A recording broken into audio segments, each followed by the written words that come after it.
ओम श्री परमात्मने नमः। षष्ठोत्सवः। श्री भगवानुवाच अनाश्रितः कर्मफलं कार्यं कर्म करोति यः स सन्न्यासी च योगी च न निरग्निर्न चाक्रियः यं सन्न्यासमिति प्राहुर्योगं तं विद्धि पाण्डव न ह्यसन्न्यस्तसङ्कल्पो योगी भवति कश्चन आरुरुक्षोर्मुनेर्योगं कर्म कारणमुच्यते योगारूढस्य तस्यैव शमः कारणमुच्यते यदा हिनेन्द्रियार्थेषु न कर्मस्वनुषज्यते सर्वसङ्कल्पसन्न्यासी योगारूढस्तदोच्यते उद्धरेदात्मनात्मानं नात्मानामवसादयेत् आत्मैव यात्मनो बन्धुरात्मैव रिपुरात्मनः बन्धुरात्मात्मनस्तस्य येनात्मैवात्मना जितः अनात्मनस्तु शत्रुत्वे वर्तेतात्मैव शत्रुवत् जितात्मनः प्रशान्तस्य परमात्मा समाहितः शीतोष्णसुखदुःखेषु तथा मानापमानयोः ज्ञानविज्ञानतृप्तात्मा कूटस्थो विजितेन्द्रियः युक्त इत्युच्यते योगी समलोष्टाश्मकाञ्चनः सोऽह्यन्मित्रायुदासीन मध्यस्था द्वेष्यबन्धुषु साधुष्वपि च पापेषु समबुद्धिर्विशिष्यते योगी युञ्जीत सततमात्मानं रहसि स्थितः एकाकी यद्चित्तात्मा निराशिरपरिग्रह शुचौ देशे प्रतिष्ठाप्य स्थिरमासनमात्मनः नात्युच्छ्रितन्नातिनीचं चैलाजिनकुशोत्तरं तत्रैकाग्रं मनः कृत्वा यतचित्तेन्द्रियक्रियः उपविश्यासने युञ्ज्यात् योगमात्मविशुद्धये समङ्गाय शिरोग्रीवन् धारयन्नचलं स्थिरः सम्प्रेक्ष्य नासिकाग्रं स्वं दिशश्चानवलोकयन् प्रशान्तात्मा विगतभिर्ब्रह्मचारी व्रते स्थितः मनः संयम्य मच्चित्तो युक्त आसीत् मत्परः युञ्जन्नेवं सदात्मानं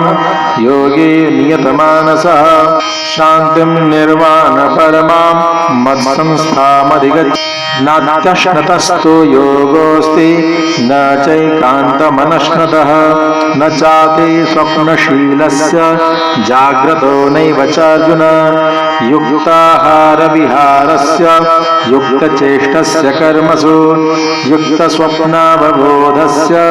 योगो भवति दुःखः यदा विनियतं चित्तमात्मन्येवावतिष्ठते निःस्पृहः सर्वकामेभ्यो युक्त इत्युच्यते तदा यदा दीपो निवातस्थो नेङ्गते सोपमा स्मृता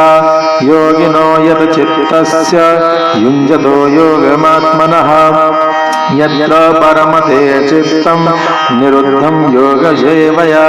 यत्र परमते चित्तं निरुद्धं योगसेवया यत्र चैवात्मनात्मानं पश्यन्नात्मनि तुष्यति सुखमात्यन्तिकं यत्तत् बुद्धिग्राह्यमतीन्द्रियं वेत्ति यत्र न चैवायं स्थितश्चलति तत्त्वतः यं लब्ध्वा चापरं लाभं मन्यते नाधिकं ततः यस्मिन् स्थितो न दुःखेन गुरुणापि विचाल्यते तं विद्यात् दुःखसंयोग वियोगं योगसंज्ञितं स निश्चयेन योक्तव्यो योगो निर्विण्णचेतसा संकल्पप्रभवान् कामास्त्यक्त्वा सर्वान् शेषतः मनसेवेन्द्रियग्रामं विनियम्य समन्ततः शनैः शनैरुपरमेत् बुद्ध्या धृतिगृहीतया आत्मसंस्थं मनः कृत्वा न किञ्चिदपि चिन्तयेत् यतो निश्चरति मनश्चञ्चलमस्थिरं ततस्ततो नियम्यैत दात्मन्येव वशन्नये प्रशान्तमनसं येनं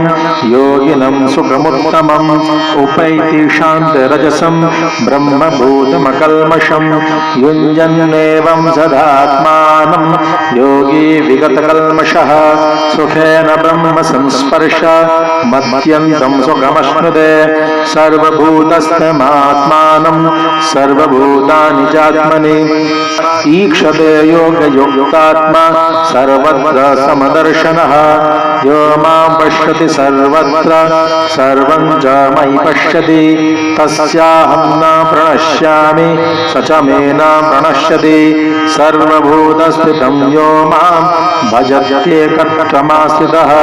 सर्वथा वर्तमानोऽपि स योगी मयि वर्तते आत्मौपम्येन सर्वत्र समं पश्यति योऽर्जुन